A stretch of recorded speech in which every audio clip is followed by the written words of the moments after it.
Tuko kwenye eneo la huduma ya ukombozi, eneo ambalo ni jipya, ambalo tunatarajia kuhamia. Eneo ambalo Mungu amelichagua na kuliteua kwamba litakuwa ni eneo la huduma ya ukombozi.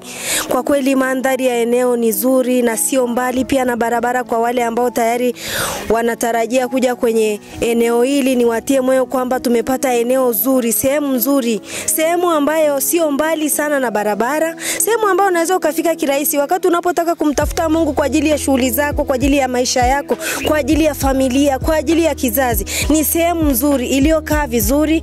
Tukiangalia mandhari ya hapa ni nzuri sana. Tunawakaribisha wote ambao wanatuangalia kupitia television ya huduma ya ukombozi. Tunawakaribisha watu wote ambao wanatoka sehemu mbalimbali waje mahali hapa, maana pia mahali hapa pana Mungu. Mahali hapa ni sehemu ambayo tayari Mungu ameiteua, na ndio tunapambana kukimbizana kwa ajili ya ujenzi wa mahali hapa.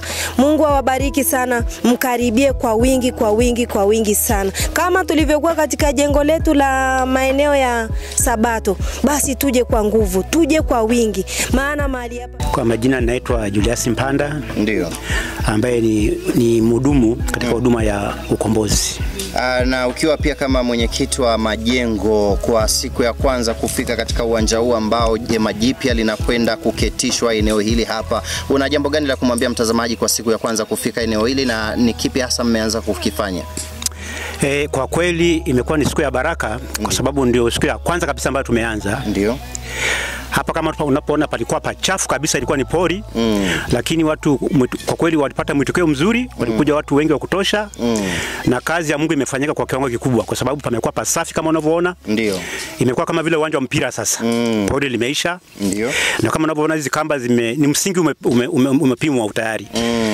Na sasa hivi unaanza kuchimbwa msingi. Kwa hiyo ni mwanzo ambao kwa kweli ni mzuri. Ndio. Tunamshukuru Mungu kwa hatua hii ambayo tumeanza. Una nini cha kuambia vijana kama mwenyekiti pia wa majengo wana ukombozi, kuhakikisha kwamba wanafika kwa ajili ya kuja kufanya kazi ya Mungu? Umeongea jambo zuri. Ndiyo. Kwa sababu vijana ndio nguvu. Ndio. Kwa kweli tunahitaji vijana kwa wingi ili waje wafanye kazi ya Mungu. Wasijali kwamba ni nini, kwa sababu unapofanya kazi ya Mungu, ndio, wewe usijali kwamba utapata, lakini unahakika kwamba utapata baraka nyingi. Utapata, Mungu atakutetea katika uzima wako. Kama unavyojua tena kijana ndio unaanza maisha. Kwa hiyo ukianza na Mungu, kwa kweli mambo yako yatakuwa yamekaa vizuri. Kwa hiyo ninawaalika kwa wingi waje wa kufanya kazi ya Mungu. Hatimaye watapata malipo kutoka kwa Mungu. Asante sana.